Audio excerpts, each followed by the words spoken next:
हरे कृष्णा दोस्तों। मैं story teller Vishakha आज आप लोगों को नरसिम्हा भगवान की कथा और कुछ मान्यताएं बताने जा रही हूँ। हाल ही में रिलीज हुई नरसिम्हा मूवी ने हम सबके मन में नरसिम्हा भगवान की छवि एक बार फिर से उभार दी है और हमारे मन में एक जोश और जज्बा का अनुभव हो रहा है कि बुराई पर अच्छाई की जीत ही निश्चित है। यह कहानी हमें सिखाती है भगवान हर जगह मौजूद है और अपने भक्तों की रक्षा करने के लिए भगवान किसी भी रूप में प्रकट हो सकते हैं।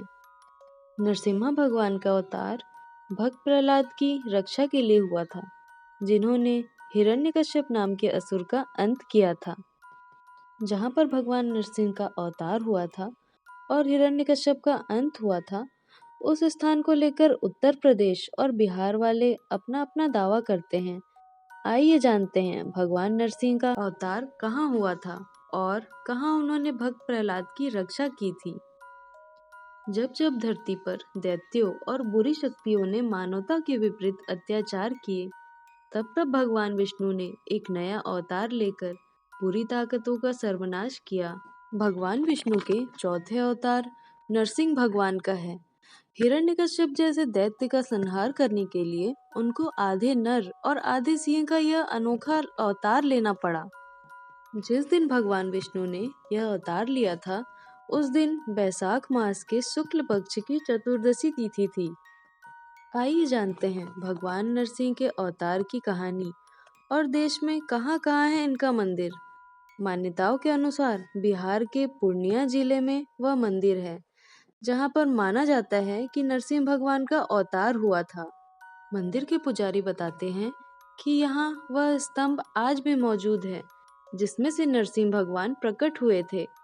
ऐसी मान्यता है बनमनखी के सिकलीगढ़ धरहरा में भगवान विष्णु ने अवतार लेकर राक्षस राज हिरण्यकश्यप का वध किया था। यही वह स्थान है जहाँ पर नरसिंह भगवान ने प्रहलाद की रक्षा के लिए हिरण्यकश्यप को अपने नाखूनों से चीर दिया था।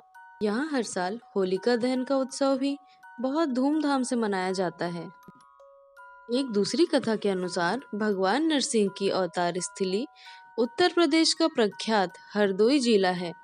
पौराणिक काल में यहाँ हिरण्यकश्यप का राज चलता था और चूंकि वह भगवान को नहीं मानता था, इसलिए अपने शहर में किसी को भी भगवान राम का नाम नहीं लेने देता था। इसलिए पहले इस स्थान का नाम हरिद्रोही था। माना जाता है यही वह स्थान है जहाँ पर भगवान नरसिंह प्रकट हुए थे। आज यह स्थान प्रहलाद कुंड के नाम से प्रचलित है। यहाँ पर अग्नि में होलिका जलकर खाक हो गई और प्रहलाद बच गया। उसके बाद प्रकट हुए भगवान नरसिंह और फिर उन्होंने हिरण्यकश्यप का अंत कर दिया। यह स्थान आज प्रहलाद कुंड के नाम से जाना जाता है। उत्तर प्रदेश के इटावा जिले में भी नरसिंह भगवान का प्रसिद्ध मंदिर है।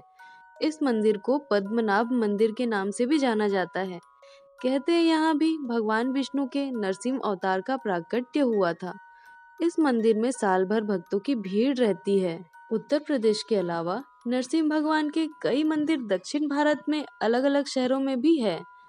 तेलंगाना में यदागिरी गुट्ट नरसिम्हा मंदिर है। विशाखापट्टनम में सिंहांचल मंदिर है। आंध्र प्रदेश में अहोबिलम नरसिम्हा स्वामी मंदिर है। कर्नाटक में मेलकोट योग नरसिम्हा मंदिर है। अब शुरू करते हैं दोस्तों भगवान नरसिंह के प्राकट्य की पौराणिक कथा। प्राचीन काल के समय की बात है। राक्षस राज हिरण्यकश्यप ने कठोर तपस्या कर ब्रह्मा जी को प्रसन्न करके वरदान प्राप्त किया था कि उसे न तो कोई मानव मार सके और न ही कोई पशु, न दिन में उसकी मृत्यु हो और न ही रात में, न घर के भीतर और न ही बाहर, न धरती पर और न आकाश में, न किसी अस्त्र और न ही किसी शस्त्र से। यह वरदान प्राप्त करके उसे अहंकार हो गया कि उसे कोई नहीं मार सकता। वह स्वयं को भगवान समझने लगा। उसके अत्याचार से तीनों लोग त्रस्त हो उठे। हिरण्यकश्यप का पुत्र प्रहलाद भगवान विष्णु का परम भक्त था। उसने प्रहलाद को भगवान विष्णु की भक्ति करने से रोकने के लिए अनेक प्रयास किए, लेकिन हर प्रयास उसका बेकार गया। यहाँ तक कि उसने अपने ही पुत्र के प्राण लेने की भी कोशिश की, लेकिन प्रहलाद का बाल भी बांका नहीं हुआ। एक दिन जब प्रहलाद ने उससे कहा कि भगवान सर्वत्र व्याप्त है, तो हिरण्यकश्यप ने उसे चुनौती देते हुए कहा कि अगर तुम्हारे भगवान सर्वत्र है तो इस स्तंभ में क्यों दिखाई नहीं देते। यह कहते हुए उसने अपने राजमहल के उस स्तंभ पर प्रहार किया। तभी स्तंभ में से भगवान विष्णु नरसिंह अवतार में प्रकट हुए। उन्होंने हिरण्यकश्यप को उठाकर उसे महल की दहलीज पर ले गए। भगवान नरसिंह ने उसे अपनी जंघा पर लिटाकर उसके सीने को अपने नाखूनों से फाड़ दिया और अपने भक्त प्रहलाद की रक्षा की।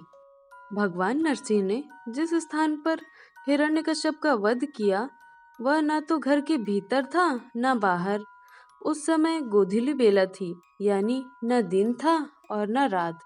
नरसिंह न तो पूरी तरह से मानव थे और न ही पशु। हिरण्यकश्यप का वध करते समय नरसिंह ने उसे अपनी जांघ पर लिटाया था, इसलिए वह न धरती पर था और न आकाश पर था। उन्होंने अपने नाखून से उसका वध किया। इस तरह उन्होंने न तो अस्त्र का प्रयोग किया और न ही किसी शस्त्र का। इसी दिन को नरसिंह जयंती के रूप में मनाया जाता है दोस्तों। और इस प्रकार से भगवान नरसिंह की कथा की समाप्ति होती है दोस्तों। अगर आपको वीडियो अच्छी लगी तो वीडियो को प्लीज़ लाइक, सब्सक्राइब और शेयर ज़रूर कीजिएगा और अपने दोस्तों के साथ भी ज़रूर शेयर कीजिएगा। हरे कृष्णा दोस्तों।